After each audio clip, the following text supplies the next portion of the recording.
اس سے پہلے اختصار کے ساتھ سورہ یاسین شریف کی 28 آیات کا خلاصہ اور اس کی تفسیر پیش کی گئی۔ ابھی آگے کی جو آیات ہیں یہ حبیب نجار جو مدد کے واسطے انطاکیہ شہر کے کنارے سے جو ہے شمعون، صادق اور مصدوق تینوں کی مدد کے لیے گئے، تو ان کی شہادت کے بعد کا معاملہ ہے کہ ان لوگوں نے انطاکیہ شہر والوں کو خوب سمجھایا، افہام و تفہیم سے کام لیا، لیکن شہر والے نہ سمجھے، ان لوگوں نے حبیب نجار اور دیگر افراد کو شہید کر دیا۔ جب انہیں شہید کیا تب اللہ تبارک و تعالیٰ نے حضرت جبرائیل علیہ السلام کو حکم دیا۔ حضرت جبرائیل علیہ السلام نے ایک آواز نکالی، جس آواز کی وجہ سے سب ایک دم خاموش اور ساکن رہ گئے، مطلب انتقال کر گئے، ان کے بدن پہ ایک دم جمود اور تعطل طاری ہو گیا، ختم ہو گئے۔ اس کے بعد تبارک و تعالیٰ ارشاد فرماتا ہے، افسوس ہے بندوں پر کہ بندے سمجھتے نہیں معاملہ کیا ہے اور حقیقت کیا ہے۔ اے کاش جب پیغمبران اعظام آتے ہیں تو ان کا مذاق نہ اڑاتے، لیکن جب پیغمبران اعظام آئے تو ہر قوم نے اپنے نبی کا مذاق اڑایا۔ شروعات آدم علیہ السلام اپنی اولاد کو سمجھانے کے لیے اللہ تعالیٰ نے جلوہ گر انہیں فرمایا اور ان کی اولادی کو انہیں سمجھایا، لیکن اولاد ہی آپ کی بات نہ مان کر سب سے پہلے شرک کرنے والی ٹھہری۔ چنانچہ قابیل نے سب سے پہلے آگ کی پوجا کی۔ کیوں آگ کی پوجا کی؟ اس کی وجہ کیا تھی؟ چونکہ قابیل آدم علیہ السلام کے سامنے اس نے یہی کہا تھا اقلیمہ سے شادی میں کروں گا، اور اقلیمہ سے شادی کا معاملہ حابیل کا تھا۔ بہرحال تو قابیل اور حابیل دونوں سے آدم علیہ السلام نے فرمایا تم لوگ قربانی پیش کرو، جس کی قربانی قبول ہوگی اس کی شادی اقلیمہ سے ہوگی، اور آپ یہ فرما کر کے حج کرنے کے لیے خانہ کعبہ تشریف لے گئے۔ معلوم ہے آپ کے حج کرنے کے جانے کا معاملہ کیا رہا؟ آپ جب قدم اٹھاتے تھے حج کرنے کے لیے جاتے تھے تو جہاں پر قدم پڑتا تھا اللہ تعالیٰ نے ان علاقوں میں ہریالی اور سبزی کو پیدا فرما دیا، اور جو آپ کے قدموں کے فیصلے میں آیا وہ چٹیل میدان پتھریلا علاقہ ہو گیا۔ در منصور کے اندر کئی روایتیں موجود ہیں۔ آپ حج کرنے کے لیے چلے گئے، ادھر یہ لوگ شرارت، بہرحال یہ قربانی پیش کی، حابیل کی قربانی قبول ہوئی اور قابیل کی قبول نہ ہوئی، کیونکہ آگ آئی نہیں تو شیطان نے ورغلایا، کہا دیکھو آگ کیوں نہیں آئی تمہاری قربانی، تمہارے سامان کو کھانے کے لیے؟ اس کی وجہ یہ ہے کہ تم آگ کی پوجا نہیں کرتے تھے اور تمہارا بھائی کرتا رہا۔ اب آدمی کے اوپر جب عورت کا بھوت چڑھتا ہے نا تو ایسا بھوت ہے کہ آدمی کو ماں باپ کا ہی خالی نافرمان نہیں بناتا، ماں باپ سے خالی دور نہیں کر دیتا، دین سے بھی دور کر دیتا۔ یہی ہوا، قابیل اس کی باتوں میں آ گیا اور آنے کے بعد سب سے پہلے اس نے آگ کی پوجا شروع کر دی اور آگ کی پوجا کرنے لگا۔ اس طریقے سے آدم علیہ السلام کی تعلیمات کا مذاق اڑایا۔ حضرت نوح علیہ السلام اپنی قوم کو سمجھاتے رہے، لیکن جب اللہ تبارک و تعالیٰ کے حکم سے آپ جو کشتی اور جہاز پانی پہ چلنے والا بنانے لگے جہاز، تو قوم نے یہی کہا تھا اے نوح کیا کر رہے ہو؟ حضرت نوح علیہ السلام فرماتے کہ ایسا جہاز جو پانی کے اوپر دوڑے گا، پانی کے اوپر چلے گا، ایسی سواری۔ تو لوگ کہتے واہ ادھر پانی کا پتہ نہیں اور ایسا جہاز بنا رہے ہیں۔ دوسری بات کیا کہتے؟ یہ دیکھو ابھی تک نبی تھے، بڑا ہی ہو گیا۔ اس طریقے سے حضرت نوح علیہ السلام کا مذاق اڑاتے رہے، حضرت ابراہیم علیہ السلام کا مذاق اڑا، حضرت موسیٰ علیہ السلام کا مذاق اڑا، حضرت عیسیٰ علیہ السلام کا مذاق اڑا۔ پیغمبر اعظم صلی اللہ علیہ وسلم کا جتنا مذاق اڑایا گیا اتنا کسی بھی پیغمبر کا مذاق نہیں اڑایا گیا، ہر نبی کا مذاق اڑایا گیا۔ حضور صلی اللہ علیہ وسلم کو کبھی مجنون کہا گیا، حضور صلی اللہ علیہ وسلم کو کبھی شاعر کہا گیا، کبھی حضور کو کاہن کہا گیا، کبھی حضور صلی اللہ علیہ وسلم کو جادوگر کہا گیا، لیکن کہنے والا کبھی اپنی بات پر مطمئن نہیں ہوا، خود کہتا اور خود اپنی بات کو رد کر دیتا، لیکن نبیوں کا مذاق اڑایا جاتا رہا۔ تو اللہ تعالیٰ فرماتا ہے کاش یہ معاملہ نہ ہوتا، میرے بندے سمجھتے نبیوں کا مذاق نہ اڑاتے، کیونکہ مذاق اڑانے کے بعد ان کو بھگتنا ہے، کیونکہ آخر میں ہمارے پاس ہی پہنچنا ہے۔ اللہ تبارک و تعالیٰ ارشاد فرماتا ہے ان کانت الا صیحۃ واحدہ، یہ خالی ایک آواز اور چنگھاٹ، فَإِذَا هُمْ خَامِدُونَ، سب کے ساتھ ٹھنڈے ہو گئے۔ خامد بولتے ہیں آگ جو بجھتی ہے نا، بجھی ہوئی آگ کو، کیونکہ جب آگ جلتی ہے تو بہت طاقت بتاتی ہے، ٹھنڈی ہو جاتی ہے تو انسان کے بدن میں جب تک روح رہے تو بہت طاقت بتاتی ہے، میرے اندر یہ ہے، میرے اندر وہ ہے، میں یہ میں وہ کر سکتا، میں وہ کر سکتا، لیکن جیسے ہی روح نکلتی ہے خاموش پڑا رہتا ہے۔ بالکل بجھی ہوئی آگ کی طرح، کہ جیسے آگ میں جب تک پاور ہوتا ہے وہ انا میں چور رہتی ہے، ویسے انسان کے اندر جب تک روح رہتی ہے انسان انا میں چور رہتا ہے۔ تو بتایا گیا بالکل ٹھنڈے ہوئے تو ایسے جیسے آگ ٹھنڈی ہو، کسی کام کی بھی نہ رہی، ٹھنڈے ہو گیا، ایک دم ختم ہو گیا معاملہ۔ چنگھاڑ، ایک بات اور بتا دیں، چنگھاڑ سے جو ہے اللہ تبارک و تعالیٰ نے کئی لوگوں کے اوپر آواز کا عذاب بھیجا ہے، ان کے اوپر آواز کا عذاب بھیجا، ختم ہو گئے۔ ایسے ہی اللہ تبارک و تعالیٰ نے حضرت موسیٰ علیہ السلام کے دور میں بھی آواز کا عذاب بھیجا ہے۔ کب؟ جب ان لوگوں نے بچڑے کی پوجا کی، حضرت موسیٰ علیہ السلام سے اللہ تعالیٰ نے حکم دیا کہ آپ ایسا کریں 70 کو کوہ طور پر لے کر آئیں، تو 70 کو لے کر کے حضرت موسیٰ علیہ السلام کوہ طور پر پہنچ گئے۔ تو جب راستے میں جاتے رہے تو بہت آگے آگے آپ جلدی سے پہنچ گئے۔ جب یہ نالائق لوگ، ان کو یہ سوچنا چاہیے اللہ نے ہم لوگوں کو چن لیا، اپنی بارگاہ میں ہمیں بلایا، طور پہ ہمیں بلایا، ان کو تو خوش ہونا چاہیے۔ لیکن جیسے ہی پہنچے کوہ طور پر، یہاں تو جملہ کیا تھا؟ لن نؤمن لک حتی نری اللہ جہرہ، اے موسیٰ ابھی تک تو تم اللہ کے بارے میں بتاتے تھے، ہم بغیر دیکھے مانتے تھے، اب طور پر آئے ہیں، بہت آپ بات کر لیے، جب تک ہم اللہ تعالیٰ کو کھلم کھلا نہیں دیکھیں گے تب تک ایمان نہیں لائیں۔ لن کا لفظ ہے، ہرگز ایمان نہیں لائیں جب تک دیکھ نہیں لیں۔ شرارت کی ان لوگوں نے، حالانکہ اللہ نے چنا تھا، انہیں منتخب کیا تھا۔ تو اللہ تبارک و تعالیٰ نے ایک چنگھاڑ، ایک آواز بھیجی، اس آواز کی وجہ 70 کے 70 وہیں سے مر گئے، 70 کے 70 مر گئے، لیکن موسیٰ علیہ السلام کو کچھ نہیں ہوا۔ زور سے بولو یار، موسیٰ علیہ السلام کو کچھ نہیں ہوا، 70 کے 70۔ معلوم یہ ہوا کہ جب عذاب آتا ہے تو گستاخ جاتا ہے، اللہ کا نیک بندہ محفوظ رہا کرتا ہے، چاہے وہ کرونا کا ہی بعد عذاب کیوں نہ ہو، کسی کا بھی عذاب ہو، جب اللہ تبارک و تعالیٰ لاتا ہے تو گستاخ جاتا ہے اور ایمان والا محفوظ رہتا ہے۔ اگر ایمان والا موت کا مزہ چکھتا بھی ہے تو بیماری تو مومن کے لیے گناہوں کا کفارہ بن جاتی ہے، خبر ہے نا؟ تو موسیٰ علیہ السلام میں کچھ نہیں ہوا، لیکن موسیٰ علیہ السلام رب کی بارگاہ میں دعا کیا کرتے معلوم؟ کہتے ہیں اللہ دیکھو نبی کی دعا میں کتنا پاور ہے، سبحان اللہ، ایک کلیم کی دعا میں پاور دیکھو۔ قرآن نے تائید کی ہے، قرآن فرماتا ہے موسیٰ علیہ السلام نے اللہ کی بارگاہ میں عرض کیا، مولا یہ 70 کو لے کے میں آیا ہوں، جاؤں گا اپنی قوم کو کیا منہ دکھاؤں گا، میری قوم میرے خلاف کھڑے ہو جائے گی کہ میں لے کے آیا تھا، اپنی ذمہ داری بنایا، تیری بارگاہ میں آئے مولا کیا منہ دکھاؤں گا۔ موسیٰ علیہ السلام نے دعا کی، جانتے قرآن کیا الفاظ میں استعمال کرتا ہے؟ ثم بعثناکم من بعد موتکم لعلکم تشکرون۔ اے بنی اسرائیل، موسیٰ علیہ السلام کی دعا کی وجہ سے تم لوگ موت کی آغوش میں تھے، ہم نے تمہارے دوبارہ زندگی عطا فرما دی ہے۔ اب یہاں پہ ایک نکتہ نکال کے بتاتا ہوں، موسیٰ علیہ السلام کی دعا کی برکت سے اللہ نے 70 کو زندہ کیا، کیوں؟ تاکہ موسیٰ اپنی قوم کے سامنے شرمندہ نہ ہو، ان کو شرمندگی سے بچانا، اس لیے اللہ نے زندہ فرما دیا، ایک دو نہیں 70 کو۔ قرآن شاہد ہے، قرآن کہتا ہے، اور جب قرآن کہتا ہے تو ہمارا ایمان کہتا ہے، قرآن کہتا ہے تو ہمارا ایمان کہتا ہے، لیکن قرآن وہی کہتا ہے جو مومن کا ایمان ہوتا ہے۔ تو اللہ نے زندہ فرما دیا۔ اب آ جاؤ یہاں پر، سب کے ماں باپ روزے محشر آئے، ایمان والوں کی شان سے آئے، حافظ قرآن کے ماں باپ آئے تو اللہ تعالیٰ تاج زرعی عطا فرمائے، سمجھے نا، اللہ تعالیٰ عطا فرمائے۔ تو صاحب قرآن مصطفیٰ کے والدین آئے تو کس منہ سے آئے؟ اس لیے اللہ تبارک و تعالیٰ نے قبر انور سے مصطفیٰ کی دعا کی برکت سے زندہ فرمایا، کلمہ پڑھ کے مشرف اسلام ہو گئے تھے، تاکہ روز محشر محبوب کو شرمندگی کا سامنا نہ کرنا پڑے۔ اب کوئی کہے ضعیف تو ہم کہیں گے موسیٰ علیہ السلام نے دعا کی، اللہ نے زندہ فرمایا۔ قرآن سے جب ضعیف کی تائید ہو جاتی ہے تو وہ ضعیف نہیں رہتا، اتنا مضبوط ہو جاتا ہے کہ ایمان والوں کو وہی ایمان بن جاتا ہے، سمجھے کہ نہیں؟ اللہ تبارک و زندہ فرمایا۔ ایسے چنگاڑ اور بہت ساری چنگاڑ ہیں، چنگاڑ کی وجہ سے، آواز کی وجہ سے لوگ چلے گئے۔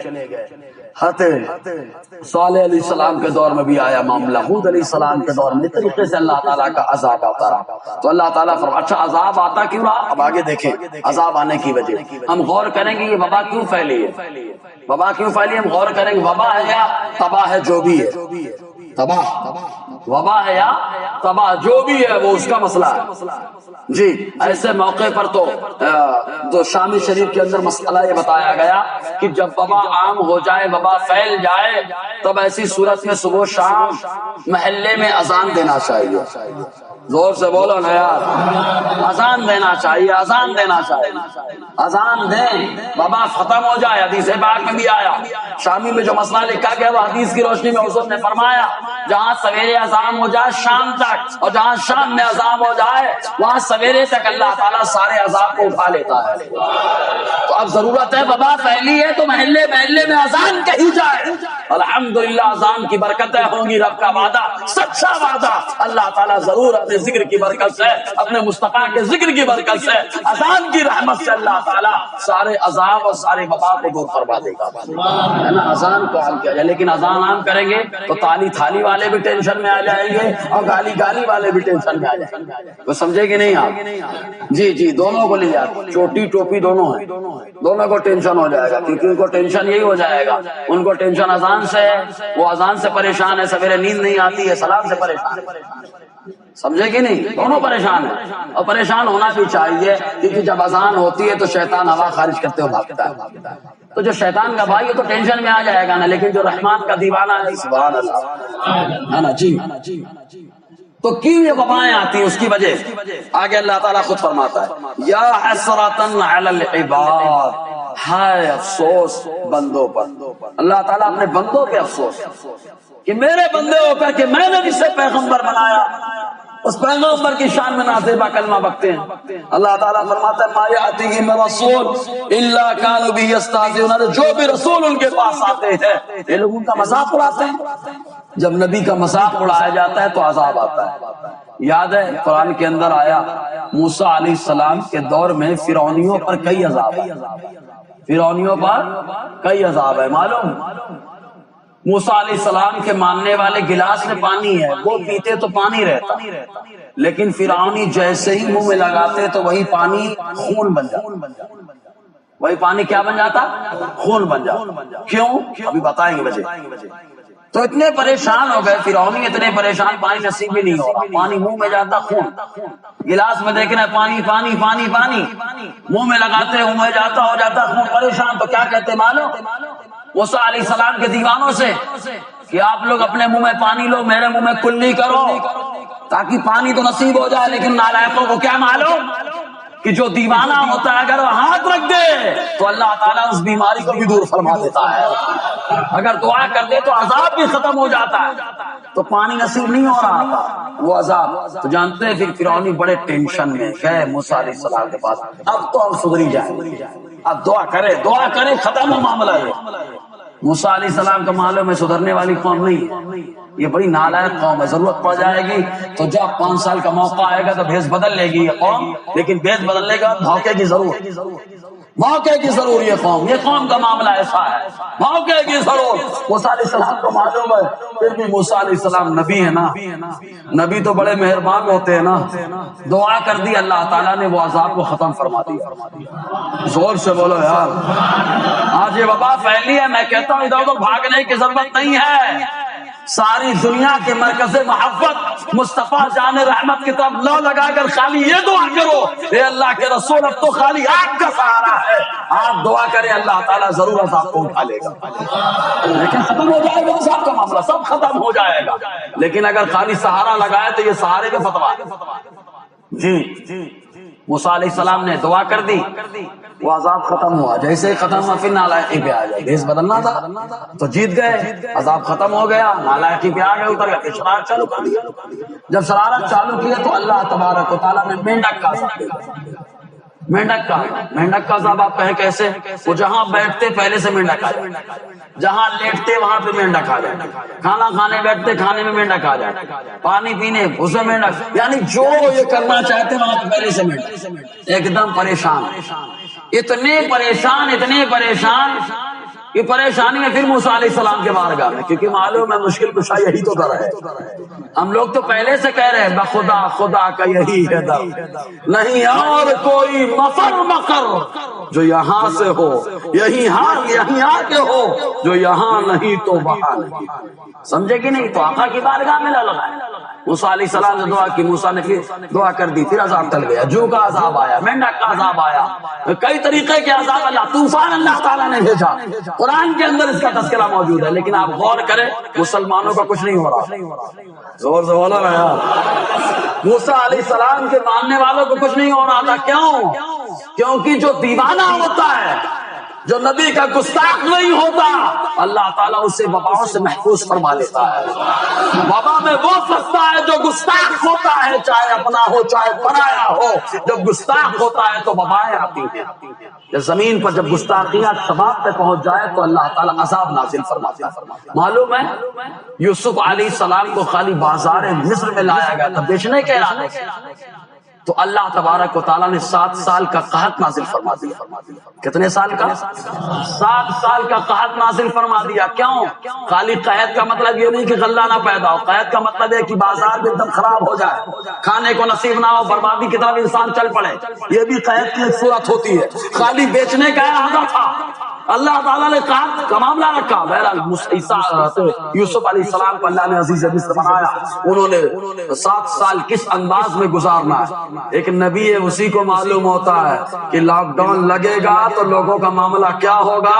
نبی ہے، پہلے سے اس کا انتظام فرما رہے ہیں. ایمان والے دوسرے کا انتظام پہلے کرتے. معلوم جب 7 سال کا قحط آیا تو یوسف علیہ السلام خالی ایک ٹائم کھانا کھاتے. کتنے ٹائم؟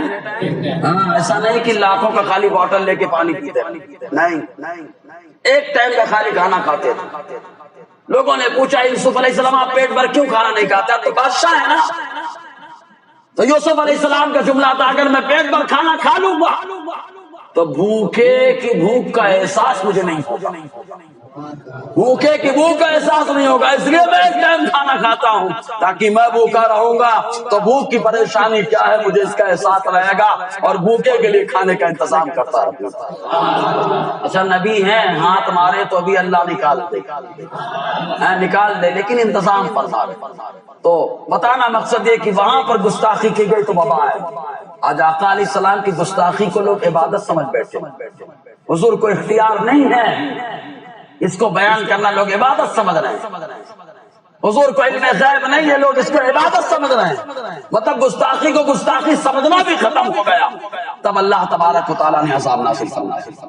عذاب کا احساس کریے. خالی عذاب یہ نہیں ہے کہ خالی یہ وبا پھیلی ہوئی ہے، اس کے علاوہ باپ بیٹے کے درمیان دے کے جھگڑا، بیٹا ماں کے درمیان دے کے جگہ، سب عذاب کی صورتیں ہیں. جب عذاب آ جائے اور وبا پھیل جائے تو سمجھ لینا چاہیے گستاخیوں کا بازار گرم. اسی لیے ہمیشہ آقا علیہ السلام کے دیوانے یہی کہتے ہیں کہ اگر یہ معاملہ ہو گیا تو توبہ کرے اور لو لگائیں مصطفیٰ کی بارگاہ، لو آقا کی بارگاہ تک لے گئے، اللہ تعالیٰ ضرور عذاب کو دور فرمائے گا. جی تو اللہ تعالیٰ فرماتا ہے کہ گستاخی کرتے رہا. جب گستاخی کرتے رہا تو علم یرو کما اہلکنا قبلہم من القرون، کیا ان لوگوں نے نہیں دیکھا کہ ہم نے اس سے پہلے کتنی قوموں کو ہلاک کر دیا خالی گستاخی کی وجہ سے. کتنی قوموں کو ہلاک کر دیا گستاخی کی وجہ سے. نوح علیہ السلام کی گستاخی کی گئی، آسمان سے بھی پانی، زمین سے بھی پانی. ارے بیٹا گستاخ تھا، نوح علیہ السلام کا بیٹا جس کا نام کنعان تھا گستاخ تھا. نوح علیہ السلام نے فرمایا بیٹا آجا میری کشتی پر بیٹھ جا. کہتا نہیں بیٹھنے کی کوئی ضرورت نہیں ہے، میں پہاڑ کی چوٹی پہ چلا جاؤں گا، مجھے پہاڑ بچا لے گا.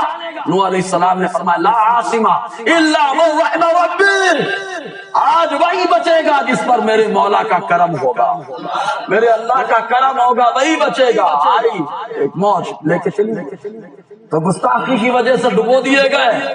فرعونی نہ جانے کتنے معجزات کو موسیٰ علیہ السلام کے دیکھا ان لوگوں نے، پھر بھی نہ مانے، اٹھا کے دبا دیے گئے. حضرت صالح علیہ السلام کی قوم سمود، اس نے تو سامنے مطالبہ کیا تھا ہم نبی مان لیں گے آپ کو، آپ پہاڑ سے کچھ چیز پیدا کر کے بتائیں. نبی کو چیلنج، نبی کو چیلنج، ہاتھ اٹھا دیا. اللہ تعالیٰ نے 10 ماہ کی حاملہ اونٹنی کو پیدا فرما دیا. سب کچھ دیکھا لیکن جب نہیں مانا اونٹنی کو ذبح کر ڈالا، وہ بھی کسی ایک عورت کے چکر میں۔ قدار، نالف، تین چار شخص تھے، ایک عورت سے شادی کی لالچ میں خالی اونٹنی کو قتل کیا تھا، اور وہ خاتون ایسی تھی جو گستاخ تھی، صالح علیہ السلام کی شان میں گستاخیاں کرتی تھی، لیکن کہا کہ شادی ہو جائے گی، شرط یہ کہ اونٹنی کو ذبح کرو، اس کی کونچے کاٹو۔ ذبح کیا گیا، اس کا جو بچہ تھا پہاڑ پہ چڑھا، آواز نکالا، اندر چلا گیا، پہاڑ کے اندر جہاں سے پیدا وہیں پہ پہنچا۔ صالح علیہ السلام نے فرمایا 3 دن کے اندر عذاب آ جائے گا، 3 دن کے اندر عذاب آئے۔ بدھ کے دن کا معاملہ ہوا، جمعرات، جمعہ، سنیچر، اتوار کو سب ختم کر دیے گئے۔ تو گستاخی شباب پر رہی تو اللہ کا عذاب آتا رہا۔ تو رب فرماتا ہے ان لوگوں نے نبیوں کا مذاق اڑایا، کیا ان لوگوں نے نہیں دیکھا کما ہلکنا قبلہم من القرون، کہ ہم نے ان سے پہلے بہت ساری قوموں کو خالی گستاخی کی وجہ سے ہلاک کر دیا، برباد ہو گئی وہ قوم۔ انہم الیہم لا یرجعون، کہ یہ لوگ ہلاک اور برباد کر دی گئے، دنیا کی طرف دوبارہ لوٹ کر آنے والے نہیں، دنیا میں دوبارہ واپس آنے کی کوئی چانس نہیں۔ انشاءاللہ اور آگے گفتگو رہے گی۔ اللہ تبارک و